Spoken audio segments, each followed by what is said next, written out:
Welcome to the tutorial on Colpitts oscillator. In this tutorial, we will be studying the definition of an oscillator, what is a Colpitts oscillator, what is the working principle, and also look into some of the advantages and applications of the Colpitts oscillator. Oscillator is a device which is used to produce an electronic signal with oscillating period. For example, the sine wave, the square wave, etc. And oscillations can be broadly classified into two categories, that is linear oscillations and non-linear oscillations. Linear oscillations are the ones used to produce linear or sinusoidal waveforms, whereas the non-linear oscillations are used to produce the non-linear or the non-sinusoidal output waveform. Coming to the definition of the Colpitts oscillator. Colpitts oscillator is an electronic oscillator which uses an inductor and a capacitor to form an LC oscillator circuit. Colpitts oscillator was invented by the American scientist Edwin Henry Colpitts in the year 1918. The Colpitts oscillator can be realized using valves, transistors, FETs or op-amps, and it is much similar to that of the Hartley oscillator, except that the addition of the tank circuit. In the Colpitts oscillator, the tank circuit consists of two capacitors in series and an inductor which is connected in parallel to the serial combination, and the frequency of oscillations are determined by the value of the capacitor and the inductor in the tank circuit. So the main difference between a Colpitts oscillator and a Hartley oscillator is that the Colpitts oscillator uses tapped capacitance while the Hartley uses tapped inductance. The Colpitts oscillator is generally used in RF applications and typically operated in the range of 20 kHz to 300 MHz, and in Colpitts oscillator, the capacitive voltage divider setup, which is seen in the tank circuit, works as a feedback source, and this arrangement gives us a better frequency stability when compared to the Hartley oscillator, which uses an inductive voltage divider setup for the feedback. So these are the main differences between the Colpitts oscillator and the Hartley oscillator. Moving on, let us look into the working principle of the Colpitts oscillator. The Colpitts oscillator uses a tank circuit which is shown here, and this tank circuit consists of two capacitors which are connected in series and an inductor which is connected in parallel to the serial connection, and the frequency of oscillations are determined by the value of the capacitor and the inductor of the tank circuit.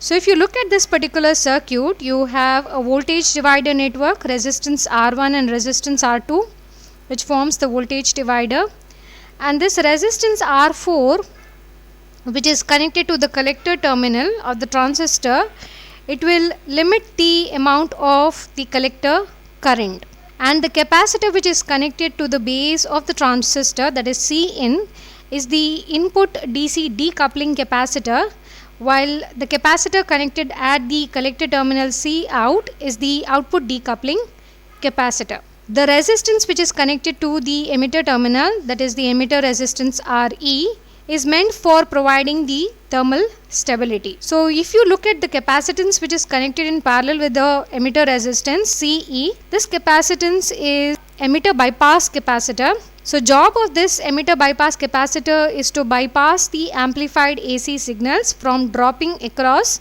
the resistance Re. The emitter bypass capacitor, if it is not there, the amplified AC signal will drop across the resistance Re, and it will alter the DC biasing conditions of the transistor and will result in reduced gain. The capacitors C1, C2 and the inductor L1, as mentioned earlier, will form the tank circuit, and the feedback to the base of the transistor is taken from the junction of the capacitance C2 and the inductor L1 in the tank circuit. That is this part. So when we apply the power supply, the capacitors C1 and capacitors C2 will start charging, and when they are fully charged, they will start discharging through the inductor L1.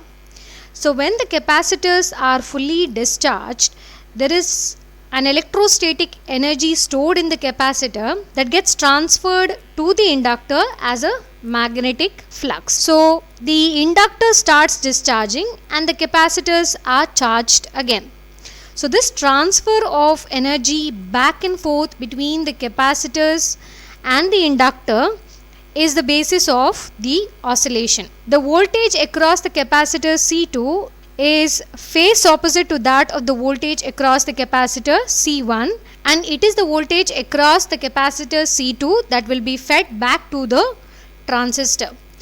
And this feedback signal at the base of the transistor will appear in the amplified form across the collector and the emitter of the transistor. So the energy lost in the tank circuit will be compensated by the transistor and the oscillations will be sustained. So this particular tank circuit basically produces a 180-degree phase shift, and the transistor itself produces another 180-degree phase shift. So that means that input and the output will have the same phase, and it is one of the necessary condition of the positive feedback for maintaining the sustained oscillations. So once we have understood how oscillations occur, we will see how to derive the expression for the frequency of oscillations. As we can see in the tank circuit, we have two components which are connected, the capacitor and the inductor. So the frequency of the oscillation is dependent on these two components. So F will be equal to 1 by 2 pi root LC, where L is the inductance of the inductor in the tank circuit and C is the effective capacitance. So their effective capacitance C will be computed as C1 C2 divided by C1 plus. So before concluding, let us list out some of the advantages and applications of the Colpitts oscillator. One of the main advantage of the Colpitts oscillator over the Hartley oscillator is the improved performance in the high frequency region. This is because of the capacitors, because they provide a very low reactance path for high frequency signals, and thus what happens is that the output signals in the high frequency domain will be more sinusoidal.